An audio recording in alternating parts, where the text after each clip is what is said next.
आज हम सीखेंगे माइक्रोसॉफ्ट एक्सेल क्या है और इसको कैसे इस्तेमाल किया जाता है। माइक्रोसॉफ्ट एक्सेल का कोर्स आज हम स्टार्ट कर रहे हैं।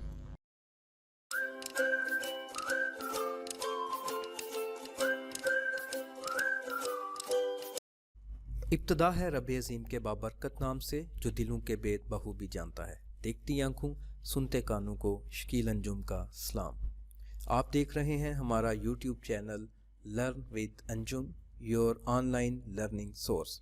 अगर आपने अभी तक हमारा यूट्यूब चैनल सब्सक्राइब नहीं किया तो उसे सब्सक्राइब कर लें, साथ ही बेल की आइकन को क्लिक करके ऑल की ऑप्शन पर क्लिक कर दें ताकि आने वाली हर नई वीडियो का नोटिफिकेशन आपको मिलता रहे। आज माइक्रोसॉफ्ट एक्सेल का जो कोर्स हम स्टार्ट कर रहे हैं उसमें जो हम चीज़ें सीखेंगे उसमें सबसे पहले माइक्रोसॉफ्ट एक्सेल के बारे में, इसकी डेफिनेशन के ये क्या है और उसमें इसका इंटरफेस क्या है, वर्कबुक क्या है और वर्कशीट क्या चीज़ होती है, ये सारी चीज़ें इसमें शामिल हैं। तो माइक्रोसॉफ्ट एक्सेल को हम ओपन किस तरह से कर सकते हैं। हमारे पास टास्क बार पे ये माइक्रोसॉफ्ट एक्सेल मौजूद है, यहाँ से आप इसको ओपन कर सकते हैं और इसी तरह से आप स्टार्ट बटन पे क्लिक करके, तो चूँकि माइक्रोसॉफ्ट ऑफिस पैकेज में ये मौजूद होता है तो हम माइक्रोसॉफ्ट ऑफिस पैकेज को यहाँ से देखेंगे। इसको ऑफिस सूट भी कहते हैं। तो ये हमारा जो माइक्रोसॉफ्ट ऑफिस एक्सेल है ये ऑफिस में मौजूद है। उसके साथ हमारा वर्ड हम जो पढ़ चुके हैं वो भी मौजूद है और इसी तरह से पावर पॉइंट मौजूद है। इसी तरह से यहाँ पर आपको एक्सेस नज़र आएगा, ये है, ठीक है, और बाकी भी सॉफ्टवेयर हैं। तो आज हमारा फोकस है माइक्रोसॉफ्ट ऑफिस पे, जो इसका एक्सेल है। तो एक्सेल में हम देखें तो यहाँ पर मैंने स्टार्ट मेन्यू में भी इसको रखा हुआ है, यहाँ से भी आप क्लिक करके ओपन कर सकते हैं। टास्क बार पे ऑलरेडी मेरे पास ये ओपन है तो इसको हम ले लेते हैं। अब हम यहाँ पे अपने जो कोर्स कंटेंट्स हैं उनको देखें तो इंटरफेस पे हम बात करेंगे, लेकिन इंटरफेस की तरफ जाने से पहले मैंने जैसे कहा कि हमें एक्सेल के बारे में अंडरस्टैंडिंग होनी चाहिए कि माइक्रोसॉफ्ट एक्सेल है क्या चीज़ है। तो हमारी वेबसाइट ये आप देख सकते हैं learnwithanjum.com है। इसके ऊपर आपको सारा जो थियोरेटिकल कंटेंट है वो भी मिल जाएगा और इसी तरह से इनके साथ हम जब जैसे ये लेक्चर है तो यहाँ पर मैं इस वीडियो को एम्बेड कर दूँगा ताकि आप इसको बाद में देख सकें। पहले हमने उर्दू में भी किया था, ये अभी हमने चेंज की है हिकमत अमली। उर्दू वाला कंटेंट जो है वो पीडीएफ में आपके पास मौजूद होगा, जबकि अंग्रेज़ी में वेबसाइट पे आपके पास मौजूद होगा। तो एक्सेल जो है ये जो है Microsoft Excel is a spreadsheet software application developed by Microsoft corporation. तो ये जब माइक्रोसॉफ्ट वर्ड आपने स्टार्ट किया था, यहाँ पे आई बटन में आपको उसका पूरी प्लेलिस्ट नज़र आ रही होगी माइक्रोसॉफ्ट वर्ड की। तो अगर आप वो देखना चाहें तो वो देख सकते हैं। उससे ये कि बहुत सारी चीज़ें उसमें हम ऑलरेडी सीख चुके हैं। तो माइक्रोसॉफ्ट है क्या चीज़ है, अगर हम देखें तो माइक्रोसॉफ्ट के बारे में हमारी वेबसाइट पे हम ऑलरेडी डाल चुके हैं ये कंटेंट। तो आप देख सकते हैं, यहाँ से आप जाकर सर्च भी कर सकते हैं कि माइक्रोसॉफ्ट क्या चीज़ है। हम अपने लेक्चर को ज़्यादा तवील नहीं करना चाहते तो आप जाकर देख सकते हैं। मैं कोशिश करूँगा कि यहाँ पर भी इनके लिंक डाल दूँ ताकि आप यहाँ से भी डायरेक्ट क्लिक करके उन चीज़ों के बारे में पढ़ सकें। तो ये एक कंपनी है जो सॉफ्टवेयर बनाती है, कुछ डिवाइसेस भी बनाती है। डिवाइसेस के बारे में भी हमारी वेबसाइट पे मौजूद है। तो इन्हीं के तैयार किया हुआ एक ऑफिस सूट है पूरा, जिसे हम पैकेज भी कहते हैं। तो उसके अंदर हमारा माइक्रोसॉफ्ट एक्सेल है। It is use to create, organise, analyse and manipulate numeric data. तो जो अददी डाटा उसको ये बनाने के लिए, तरतीब देने के लिए, उसका तज्ज़िया करने के लिए हम माइक्रोसॉफ्ट एक्सेल का इस्तेमाल करते हैं। साइंटिफिक डाटा और स्टैटिकल डाटा भी इसी के अंदर उसको हम ऑर्गेनाइज करते हैं।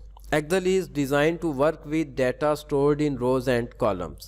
कॉलम्स और रोज़ के अंदर जो डाटा हमारा स्टोर होता है, इस मकसद के लिए इसको बनाया गया है। और ये जो कॉलमों और कतारों का मजमूआ होता है वो क्या कहलाता है, एक शीट कहलाती है, या फिर उसको स्प्रेडशीट कहते हैं। तो हम अगर देखें तो ये हमारा माइक्रोसॉफ्ट एक्सेल है और अभी बात हुई कॉलमों और कतारों की। तो ये हमारे कॉलम हैं और ये कतारें हैं।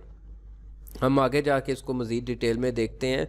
तो इसमें फार्मूला एंड फंक्शंस का इस्तेमाल होगा, चार्ट्स और ग्राफ्स का इस्तेमाल होगा, कंडीशनल फार्मेटिंग होगी, पिवट टेबल्स होंगे, कोलैबोरेशंस होंगी और इसी तरह से बाकी चीज़ें होंगी। ये आप खुद पढ़ लीजिएगा। अगर हम ये पढ़ते रहे, एक तो बहुत तवील लेक्चर हो जाएगा, दूसरा स्टूडेंट जो है वो थ्योरेटिकल उनको बताते रहेंगे तो उन्हें कुछ बोरिंग सा लेक्चर लगेगा। हम अपने प्रैक्टिकल की तरफ जाते हैं। तो यहाँ पर आपको माइक्रोसॉफ्ट एक्सेल का इंटरफेस सबसे पहले नज़र आ रहा है। यहाँ पर हमने लिखा हुआ था इंटरफेस।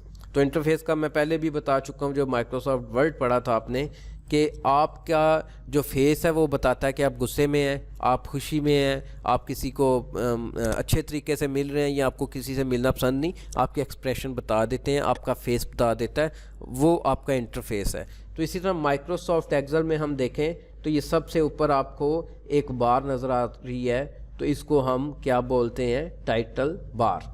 उसकी मैंने आपको MS वर्ड में भी बताया था कि मैं यहाँ पर अगर इसको सेव कर देता हूँ किसी भी नाम से, मैं इसको लेक्चर के नाम से अगर सेव कर देता हूँ, लेक्चर, तो पहले एक्सेल के नाम से हमने किया था, सिंपल लेक्चर के नाम से मैं कर देता हूँ, तो यहाँ पे टाइटल मिल गया, इसीलिए इसको टाइटल बार बोला जाता है। ये विंडो के कंट्रोल हैं, यहाँ से आप क्लिक करें तो मिनिमाइज़ हो जाता है ये हमारा जो भी डॉक्यूमेंट ओपन होता है। ये रीस्टोर है, रीस्टोर मीन्स के बाय डिफ़ॉल्ट इसका जो साइज़ है वो ये है माइक्रोसॉफ्ट एक्सेल की एक फ़ाइल का, लेकिन हम मैक्सिमाइज़ कर लेते हैं अपनी विंडो में फ़िट करने के लिए इसको, और ये यहाँ से एग्ज़िट हो जाता है। क्लोज़ का मतलब है एग्ज़िट हो जाता है तकरीबन। क्लोजिंग के लिए हम कह सकते हैं यहाँ से इसकी जो वर्कबुक है वो क्लोज़ होती है, यहाँ से ये एग्ज़िट हो जाता है। तो विंडो ने अपने हिसाब से इसको कहा हुआ है कि ये क्लोज़ हो जाता है। और उसके बाद हम यहाँ पर देखें तो ये क्विक एक्सेस बार है, क्विक एक्सेस बार है। तो इसमें वो बटन होते हैं जो हमें ज़्यादा हमने यूज़ करने होते हैं, तो फ्रीक्वेंटली जिनको यूज़ किया जाता है। तो यहाँ पर आप इनको कस्टमाइज़ कर सकते हैं। आप क्लिक करें ड्रॉप डाउन पे, तो इनमें से कोई भी बटन आप इसमें शामिल कर सकते हैं। मज़ीद ये कि मोर कमांड्स, और इसमें आप जाएंगे तो आपके पूरे एक्सेल के जितने मेन्यूज़ हैं या दीगर जहाँ जहाँ पे कमांड्स पड़ी हुई हैं, फंक्शंस पड़े हुए हैं, वो सारे आप इनमें से कुछ भी यहाँ पे क्विक एक्सेस बार में शामिल कर सकते हैं या उनको ख़त्म कर सकते हैं। ऑफिस बटन है इसके साथ, इस पर आप क्लिक करें तो न्यू, ओपन, सेव एज़ और दीगर हमारे पास कमांड्स आ जाएंगी। इसी तरह से अगर हम देखें तो इस पे हमारे पास ये इसके रिबन के टैब्स हैं। तो आपको पता है कि जो पुराना हमारा एक्सेल था उसमें यहाँ पर शुरू में फ़ाइल का मेन्यू होता था, और अभी जो लेटेस्ट आया हुआ है 10 और उसके बाद के जो हैं, तो उनमें भी यहाँ पे फ़ाइल का मेन्यू बना होता है। तो कमांड्स यही होती हैं, सेम टू सेम, ठीक है। तो ये हमारा ऑफिस बटन हो गया। ये हमारा रिबन है जिसको आप देख सकते हैं। मैं यहाँ पे इस टाइम अपने कर्सर को मूव कर रहा हूँ, तो ये हमारा पूरा रिबन है, और इसके आगे ये टैब्स बने हुए हैं जिनके अंदर नंबर है, अलाइनमेंट है, फॉन्ट है, क्लिपबोर्ड है, स्टाइल है, सेल्स है, एडिटिंग है। तो ये सारी चीज़ें रिबन में शामिल हैं। इनको सेक्शन भी बोलते हैं, सेगमेंट्स भी बोलते हैं, टैब्स भी बोला जाता है। तो ये रिबन के आगे टैब्स हैं, रिबन के टैब बटन है, और ये आगे टैब्स हैं उसके, ठीक है। और उसके बाद ये आपको एक नेम बॉक्स या इसको सेल बॉक्स कहते हैं। तो नेम बॉक्स क्यों कहा जाता है कि देखें हमारा जो सेल होता है उसकी पहचान एक होती है, किस तरह से, कॉलमों और कतारों से। तो कॉलम जो है ये हैं हमारे ABCDEFG, ये सारे कॉलम हैं, और ये जो ABC है, ये जो अल्फ़ाबेट्स हैं, ये इसकी हेडिंग कहलाते हैं। ये ABCD ये क्या है, सारे ये कॉलम की हेडिंग्स हैं। क्या है ये कॉलम की, और ये जो है 1 2 3 4 5 ये सारी की सारी रोज़ हैं, और ये रो नंबर कहलाते हैं। तो हमें नॉर्मली पता है ये अल्फ़ाबेट्स हैं, ये नंबर हैं। तो रोज़ की पहचान नंबर से और कॉलम की पहचान अल्फ़ाबेट से होती है। तो जिस भी कॉलम को, मिसाल के तौर पे ये C है, मैं इसको बॉर्डर दे देता हूँ, ये C है, और इस तरफ से मैं 2 को करता हूँ, इसको बॉर्डर दे देता हूँ। तो ये यहाँ पे एक दूसरे को इंटरसेक्ट कर रहे हैं, कता कर रहे हैं, तो ये एक सेल कहलाएगा हमारा, ठीक है, ये वाला। तो इसका सेल एड्रेस क्या बनेगा, मैं इस पर क्लिक करता हूँ तो ये कह रहा है C2, ये C इधर आ रहा है और ये 2 इधर जा रहा है, और ये C और 2 का सेल एड्रेस बनता है। उसके बाद ये फार्मूला बार है, जो भी फार्मूला हम लिखेंगे वो यहाँ पे शो होगा, या फार्मूला लगाने के बाद जब उस पर हमारी मुतलका जो भी हमने रिज़ल्ट लेना है वो आ भी जाए तो वहाँ पे वो आप शो करेंगे, तो जितना मर्ज़ी तवील फार्मूला है वो यहाँ पे आपको नज़र आ जाएगा।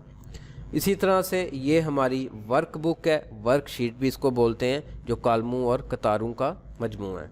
उसके बाद ये आपको वर्टिकल स्क्रॉल बार नज़र आ रही है, वर्टिकल स्क्रॉल बार ये ऊपर नीचे स्क्रॉल करती है, और ये हॉरिजॉन्टल स्क्रॉल बार है। ये हमारा जूम का स्लाइडर है, जूम टूल भी इसको बोलते हैं, जूम स्लाइडर भी बोलते हैं, ठीक है। और ये मुख्तलिफ व्यूज़ हैं, इन पे आप क्लिक करेंगे तो आपको वो व्यूज़ मिलते जाएंगे। जैसे ये स्प्रेडशीट का है, ये स्प्रेडशीट का है, और ये प्रिंट लेआउट का है, ठीक है। तो स्प्रेडशीट पे मैं ले जाता हूँ इसको, और यहाँ पर आपको ये मिल रही हैं टैब्स। जैसे MS वर्ड के अंदर यहाँ पे स्टेटस बार थी, ठीक है, तो यहाँ पे क्या है, टैब्स हैं 1 2 3 और 4। आप इनमें से जिस पे भी राइट क्लिक करेंगे तो ये नई आपने इंसर्ट करनी है तो उसकी ऑप्शन आ जाएगी। जैसे ये शीट 4 आ गई है, इसको उठा के मैं ड्रैग करके आगे ले जाता हूँ, ठीक है। तो इस तरह से आप ला सकते हैं। इसी तरह दोबारा मैं राइट क्लिक करूँगा, डिलीट भी आप कर सकते हैं। मैं इसी को जो 4th की है इसको डिलीट कर देता हूँ। रीनेम भी आप कर सकते हैं। मैं शीट 1 को नाम दे देता हूँ जी लेक्चर, तो ये लेक्चर के नाम से हमारे पास सेव हो जाएगा। इसी तरह से मैं राइट क्लिक करके अगर इसको मूव करता हूँ, मूव तो मैंने उठा के भी किया था, मैं इसको कहता हूँ मूव टू एंड, तो ये लेक्चर एंड पे आ गया। इसी तरह मैं इसको अगर कलर देना चाहूँ तो इनमें से जो मर्ज़ी आप कलर दे लें, मोर कलर्स भी हैं, मज़ीद जाके आप कलर्स भी यहाँ से कस्टम कर सकते हैं, तो आप कलर यहाँ से दे सकते हैं। इसी तरह से आप इसको हाइड शाइड भी कर सकते हैं, इन चीज़ों की खैर ज़रूरत नहीं होती। तो ये हमारे सारी शीट्स हम सेलेक्ट भी कर सकते हैं। तो ये शीट की टैब्स हैं जिन पे हम अपनी मर्ज़ी का रीनेम करते हैं, काम शाम कर सकते हैं, ठीक है। और उसके बाद ये इसकी स्टेटस बार है, और नीचे नॉर्मली हमारी टास्क बार है। तो ये हमारा MS एक्सेल का एक इंटरफेस है। ये मैं कोशिश करूँगा कि एक इसका स्क्रीनशॉट लेके तो लेबल करके तो वेबसाइट पे वो भी साथ में लगा दें, ताकि आपको उससे पहचान भी हो जाए और वीडियो देखने से आपको इशनात भी हो जाए। वीडियो काफ़ी तवील हो गई है, तो नेक्स्ट लेक्चर तक के लिए मैं इजाज़त चाहता हूँ। अल्लाह हाफिज़।